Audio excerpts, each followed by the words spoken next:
गांव के एक कोने में रहने वाले 65 साल के रामू काका को लोग अक्सर हंसी मजाक का पात्र बनाते थे। उनके सफेद बाल और झुर्रियों वाले चेहरे को देखकर लोग कहते, अब इस उम्र में क्या सपने देखोगे काका। लेकिन रामू काका को इन बातों की कोई परवाह नहीं थी। रामू काका ने बचपन में एक सपना देखा था।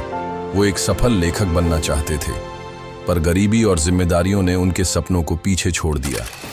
घर की हालत ठीक नहीं थी, इसलिए वो छोटी उम्र में ही खेतों में काम करने लगे। धीरे धीरे उम्र बढ़ती गई और जिम्मेदारियां भी। बच्चों की पढ़ाई, उनकी शादी और घर का खर्चा संभालते हुए उन्होंने अपने सपने को कहीं अंदर दफना दिया।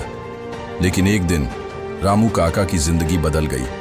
उनके पोते ने उन्हें एक पुरानी डायरी दी और कहा, दादाजी, इसमें आप अपनी कहानियां लिखिए, मैं इन्हें पढ़ना चाहता हूं।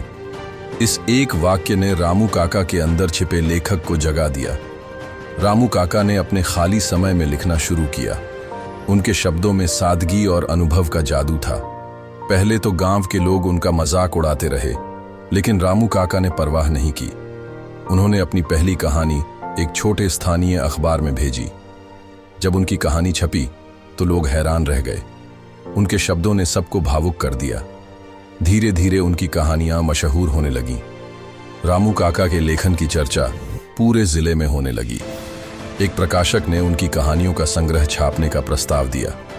आज रामू काका 70 साल के हो चुके हैं और उनकी कई किताबें प्रकाशित हो चुकी हैं। लोग उन्हें सम्मान से लेखक रामू जी कहते हैं। उन्होंने साबित कर दिया कि सपनों की कोई उम्र नहीं होती।